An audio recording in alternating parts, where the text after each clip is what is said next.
మీరు ఒక్క రేషన్ బియ్యం పోతాం చూపించడం ఇంటర్నేషనల్గా కాకినాడ పట్టణం చాలా చాలా దారుణ పరిస్థితులు ఉంది ఈరోజు. కొండబాబు తెలుసుకో, చరిత్రహీనుడి కింద ఉండిపోతావు, నువ్వు చరిత్రలో ఉండిపోతావు. నీ వల్ల కాకినాడ పోటీకి ఎలా అయిపోయిందని నీ పేరు రాబోయే తరాలు కూడా చెప్పుకుంటాయి. కనుక అది అవ్వకుండా ఉండడం కోసం వెళ్ళి మాట్లాడు. నీకు ఎప్పుడు ధైర్యం వస్తుందో చెప్పనా? నువ్వు మాట్లాడాలనుకుంటే లంచాలు తీసుకోవడం మానేయి, ధైర్యం ఆటోమేటిక్గా వస్తుంది. నువ్వు లంచాలు తీసుకున్న రోజు ఏ అధికారిని ప్రశ్నించలేవు, నువ్వు లంచాలు తీసుకున్న రోజు ఏ రాజకీయ నాయకుని ప్రశ్నించలేవు. అందుకనే మనం చేతులు కట్టుకుని కూర్చున్నాం. నీ పొజిషన్లో ఉండుంటే సంబంధం నాకు లేదని చెప్పి పోదు నేను అక్కడి నుంచి. నువ్వు డబ్బులు తింటున్నావని పై లెవెల్లో లీడర్ తెలుసు కాబట్టే నీకోసం వచ్చిన వాళ్ళు వచ్చారు వాళ్ళు ఇక్కడికి. కనుక దయచేసి నా విన్నపం ఒకటే, ఎక్కడైతే సెన్సిటివ్ ఇష్యూస్ ఉన్నాయో అవన్నీ కూడా ఆయిల్ స్వయానా నీ మేనేజర్ చేస్తున్నాడు. ఈరోజు 7 లక్షలు తీసుకుంటున్నాం, మీ మేనేజర్ దగ్గర 7 లక్షలు తీసుకుంటున్నాం, 7 కోట్ల దగ్గర 7 లక్షలు తీసుకుంటున్నాం. అలాగే పోర్ట్లో ఎవరైతే పెట్రోల్ బంకులు పెట్టుకున్నారో అందరి దగ్గర నెలకి ఎంత తీసుకుంటున్నాం. బార్లు ఎవరైతే బార్లు ఉన్నాయో బార్ల దగ్గర అందరితో తీసుకున్నాం. మొన్న వైన్ షాపులు ఎవడైనా వైన్ షాప్ పెట్టుకోండి కప్పం కట్టాలా. అలాగే ఉప్పలంకలో శాండ్ ఉంది, కనీసం ప్రమాణ సేకరణ చేయలేదు నువ్వు. శాండ్ మొత్తం తెచ్చేసావు. నువ్వేదో పద్ధతిలాగా ఉండి నన్ను విమర్శించడం కాదు. నీ ఈరోజు ధైర్యంగా అంత గట్టిగా మాడగలుగుతున్నానంటే ఎస్ నెక్కించుకున్నాను. 6 నెలలు అయింది, ఏ విషయంలో కూడా మీరు నిరూపించలేదు. లేని పోలు కేసులు పెడితే చూస్తూ ఊరుకోవడానికి కూడా నేను రెడీగా లేను. రోజులన్నీ ఒకలా ఉండవు కొండబాబు గారు. తిక్కగంటే నీకంటే ఎక్కువ తిక్కగాండి నేను. రోజులన్నీ ఒక రకంగా ఉండవు. నువ్వు 6 హామీలు ఇచ్చొచ్చావు, దొంగ హామీలు 6 ఇచ్చొచ్చావు. రేపు ప్రజలతో చూస్తున్నారు, తీర్పిస్తారు. మేము ఎలా ఉండేవాళ్ళు, మేమే గెలుస్తామని. ఏమైంది, ప్రజలు తీర్పిచ్చి ఓడించారు. అలాగే నువ్వు మళ్ళీ ఉంటావని అనుకోకు. రోజులు ఒక రకంగా ఉండవు. నువ్వు ఒక కేసు పెడితే నేను 100 కేసులు పెట్టించగలను. నీకంటే ఎక్కువ తిక్క ఉన్నావు, ఆ విషయం నీకు తెలుసు. కనుక కేసులు పెట్టించేస్తా, ఏం పెడేస్తారు కేసులు అలా ఫేస్ చేయాలి నాకు తెలుసు. కనుక చాలా జాగ్రత్తగా ఉంటూ పరిపాలన చేయమని కోరుకుంటూ, పవన్ కళ్యాణ్ గారు నా వినపం ఒకటే, మీరు జిల్లా మంత్రిగా ఉన్నారు, మన కాకినాడ జిల్లాలో మంత్రిగా ఉన్నారు.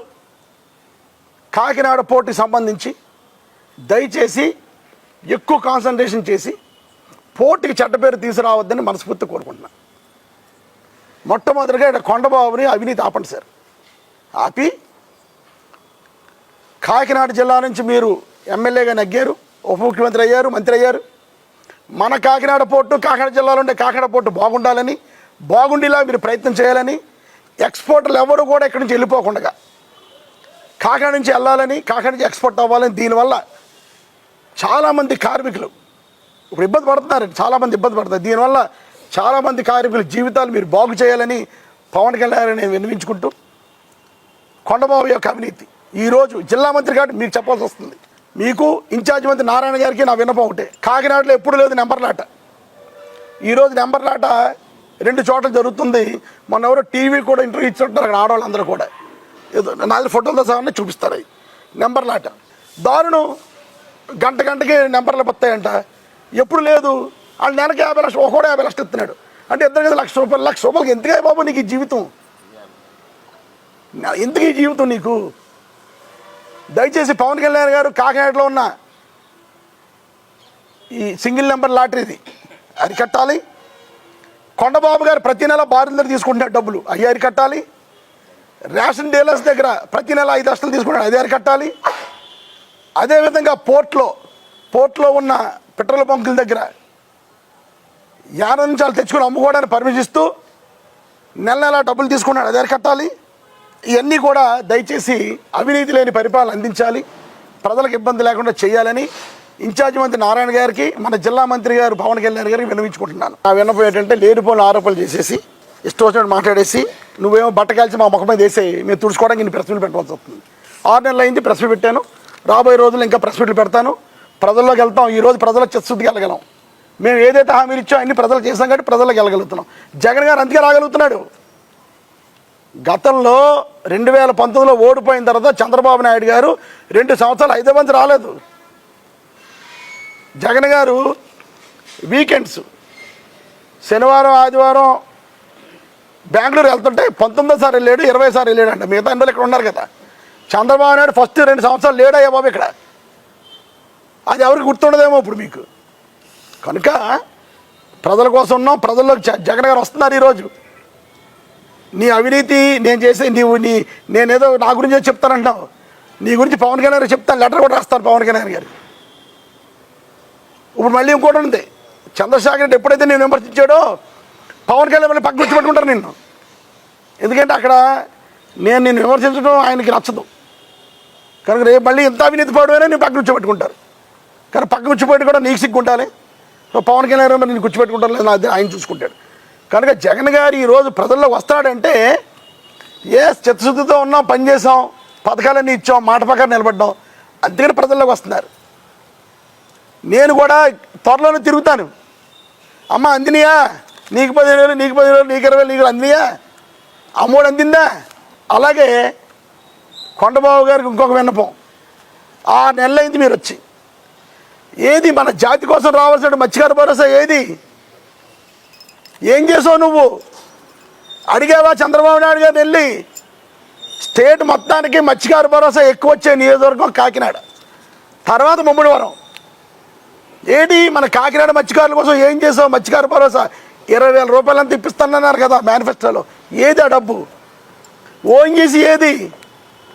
ఓఎన్జీసీ నష్టపరిహారం తెస్తానని ధర్నా చేసి మేమందరం కూడా ఒక కమిటీ ఫామ్ చేయించి, నేను గీత గారు మన కన్నబాబు మేమందరం కూడా పోరాటం చేసి ఒక కమిటీ ఫామ్ చేసి, మేము ఆ కమిటీ ఫామ్ అయిన వెంటనే ఎలక్షన్ కూడా రావడం లాగింది. మేము చేయించాం కదా, నువ్వు అదన చెయ్యి. ఓఎన్జీసీ వాళ్ళు నష్టపోతున్న మత్స్యకారులకి తెప్పించు నష్టపరిహారాన్ని. ఏం చేసావు? జాతి కోసం చేయలేదు, ఊరు కోసం చేయలేదు. నువ్వు మట్టుకి నీ కొడుకుని నీ పెద్ద ఎంకిని పెట్టుకుని, అంటే ఒక ఫ్యామిలీని పక్కనే వేయలేను, అన్నయ్య గారి కొడుకుని పక్కనే వేయడు. ఇప్పుడు నీ కొడుకుని ఓ వియంకుడి గారిని పెట్టుకుని కలెక్షన్ బేరాలి. ఈ కలెక్షన్ కూడా ఆపుతాం. ఇవన్నీ కూడా పవన్ కళ్యాణ్ గారి దృష్టికి లెటర్ రూపేణ పంపుతాను. ఇక తర్వాత పవన్ కళ్యాణ్ డిసైడ్ చేసుకుంటారు ఏం చేయాలి, నిన్న అవినీతిని ఏం చేయాలి. అవినీతి లేని పరిపాలన అందిస్తాను అన్నారు కాబట్టి నేను ఇక్కడ లోకల్ నాయకులు మీలాంటి వాళ్ళు ఇటువంటి కార్యక్రమం చేయకూడదు కాబట్టి లెటర్ రాసి ఆ లెటర్ను కూడా బహిరంగ నేను మీడియాకు కూడా విడుదల చేయడం జరుగుతుంది. మా తమ్ముడికి రాజకీయానికి సంబంధం లేదు, ఇది పూర్తిగా కక్షాదింపుతో చేస్తున్న చర్య. ఫస్ట్ ఆ ప్లాంట్ వీరభద్ర ఎక్స్పోర్ట్స్ ఒక ప్లాంట్ మూసారు, 1,500 మంది పనిచేస్తారండి అక్కడ, 1,500 మంది పనిచేస్తారు. పొల్యూషన్ వాళ్ళు నోటీస్ ఇస్తే నిన్ను రెక్టిఫై చేయండి అన్న, రెక్టిఫై చేస్తున్నారు, ఇబ్బంది లేదు. ఇంకో ప్లాంట్ పత్తిపాడులో ఉంది, అక్కడ 2,000 మంది పనిచేస్తారు. అది పెద్ద ప్లాంట్, 2,000 మంది పనిచేస్తారు. అది ఆపారు. పొల్యూషన్ అన్న ఎవరి దగ్గర ఉంది? పవన్ కళ్యాణ్ గారు దొరుకుతుంది ఆ డిపార్ట్మెంట్, అది ఆపారు. అది నేను ఛాలెంజ్ చేస్తున్నాను ఈరోజు. ఇండియాలోనే బెస్ట్ ప్లాంట్ అది, ఇండియాలోనే బెస్ట్ ప్లాంట్, 40 ఎకరాలకు కట్టారు. అది పొల్యూషన్ పేరు ఆపారు. ఆపారులేండి, దానికి తగ్గ సొల్యూషన్ ఉంటాయి కదా. ప్రతి ఒక్కటి ఇలాగ ఆపేసుకుని పోతే అన్నీ ఆపేస్తారు. రేపొద్దు నా ప్రభుత్వం వచ్చిందని మేము ఆపేసాం అనుకోండి, అది ఇబ్బందే కదా. కనుక సొల్యూషన్ దానికి తమ్ముడు అతను చూసుకుంటాడు, ఇబ్బంది లేదు.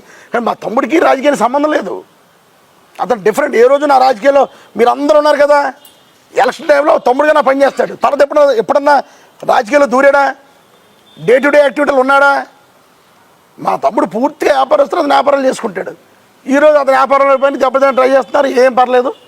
ఏ నష్టం ఉందో ఆ నష్టం అంతా కూడా మేము రికవరీ అవ్వగలం, ఇబ్బంది ఏం కాదు. కానీ కాలం నిర్ణయిస్తుంటారు కాబట్టి ఈరోజు ఒకడు 1 లంపగా కొడితే రేపు మనం 2 లంపగా కొడతాం అన్నమాట, అది గుర్తించుకోవాలి. అది సామెత ఉండిపోతుంది.